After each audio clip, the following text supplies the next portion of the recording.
On continue le chapitre avec une vidéo qui va tenter d'expliquer comment générer des idées pour préciser votre mission sociale. En ce moment, vous avez peut-être une idée large de votre mission sociale. Maintenant, le challenge, c'est de préciser cette mission jusqu'au moment où vous avez un vrai prototype d'idée, une vraie première piste d'idée. Avant de vous proposer une approche simple pour arriver à votre premier prototype, j'aimerais vous rassurer et vous dire que les bonnes idées ne tombent pas du ciel. Elles se travaillent avec le temps. Même ceux qu'on considère aujourd'hui comme des génies ont commencé par réfléchir longtemps.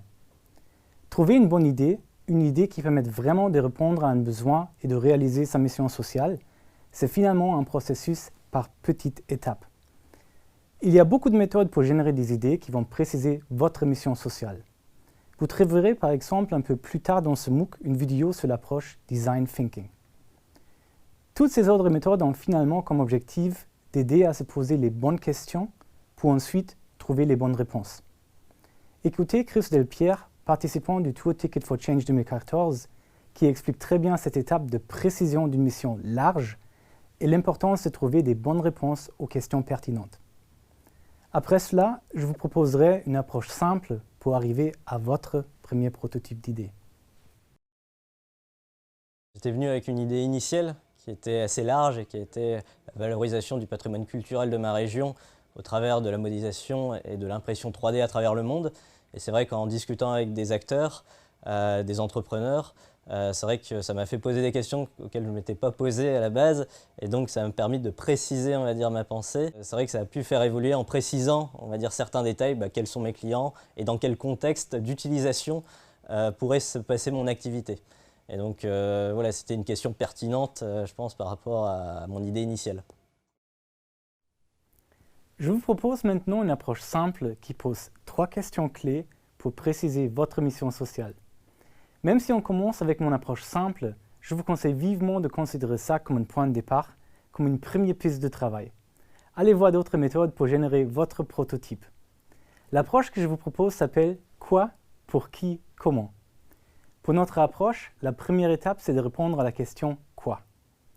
Pour répondre à cette question, il y a 2 éléments qui sont importants. Le premier élément, c'est le domaine dans lequel vous allez travailler. Peut-être vous avez choisi le domaine de l'inclusion sociale, de l'égalité des chances, de la réduction de la pauvreté ou encore un autre domaine. Le deuxième élément, c'est le terrain. Est-ce que vous imaginez plutôt votre projet dans les banlieues de Paris, dans un pays spécifique, dans un continent entier, ou voulez-vous avoir un impact mondial? C'est vraiment important de se poser la question, c'est quoi le potentiel de mon idée et à quel point je veux l'exploiter et être ambitieux. Reprenons l'exemple de Dialogue in the Dark.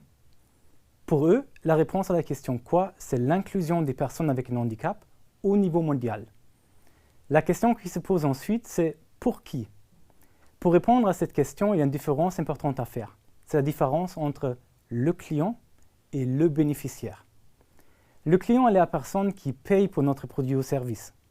Le bénéficiaire est la personne qui profite de l'existence des produits ou services proposés par votre mission sociale.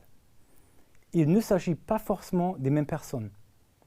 Pour notre chapitre, il y a 2 cas à distinguer. Soit nous avons des clients qui sont en même temps les bénéficiaires de notre service ou notre produit. Soit nous travaillons pour des bénéficiaires qui ne sont pas des clients.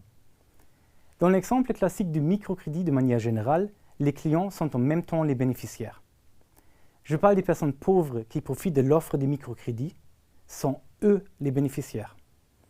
En même temps, c'est aussi à eux de payer des taux d'intérêt sur leur crédit.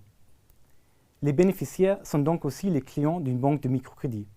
Ici, nous avons client égale bénéficiaire. L'exemple de Dialogue in the Dark illustre le deuxième cas.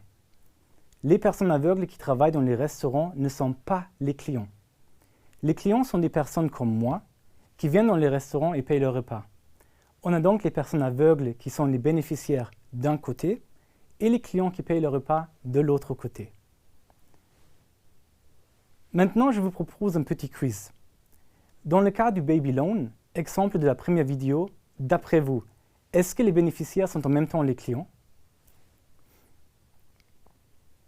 La réponse est non. Alors que dans le cas du microcrédit classique, c'est vrai que les clients sont en même temps les bénéficiaires. Ils reçoivent les microcrédits en tant que bénéficiaires et ils sont les clients car ils payent le taux d'intérêt. Dans le cas de Baby Loan, l'innovation, c'est que le bénéficiaire ne paye pas d'intérêt. Les intérêts sont payés par les gens qui font les prêts sur la plateforme du crowdfunding. Ils deviennent les clients de Baby Loan. Il est tout à fait possible que vous travailliez sur une idée où les bénéficiaires ne sont pas les mêmes personnes que les clients. Vous verrez comment le business model d'un projet peut varier selon les deux cas de figure dans le chapitre 5. Maintenant, grâce aux deux questions précédentes, vous pouvez travailler sur la question du « comment ». Il s'agit de la description exacte de votre produit ou service. Qu'est-ce qui fait que c'est un produit unique? Très souvent, les entrepreneurs de changement qui ont du succès offrent un service ou un produit innovant. Leur avantage par rapport à d'autres entreprises est donc souvent caché dans la réponse du « comment ». Par exemple, ces entrepreneurs peuvent avoir une technique innovante, ou encore ils peuvent avoir des partenaires clés qui les soutiennent, ou encore des compétences uniques qu'ils ont développées. Si vous prenez l'exemple de Dialogue in the Dark, ils ont innové dans la question du « comment ». Leur innovation, c'est un service de restauration dans l'obscurité totale, avec des personnes aveugles comme personnel qualifié pour travailler dans ce contexte. Donc, pour récapituler, il est important de répondre aux trois questions de base: quoi, pour qui, comment. À partir de ces questions clés, vous pouvez développer le premier prototype de votre idée. Voici comment Baby Loan a répondu à ces questions et comment on pourrait résumer leur prototype. Pour le quoi, il s'agit de réduire la pauvreté dans le monde dans une logique du développement économique.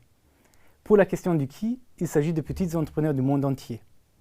Enfin, pour le comment, il s'agit d'une plateforme de crowdfunding pour accorder des microcrédits.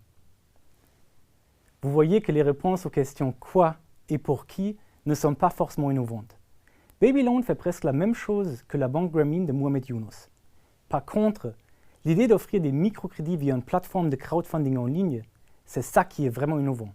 Ça permet de décupler les fonds disponibles pour le prêt et en même temps, ça permet aux bénéficiaires, les personnes pauvres, de recevoir un crédit sans taux d'intérêt.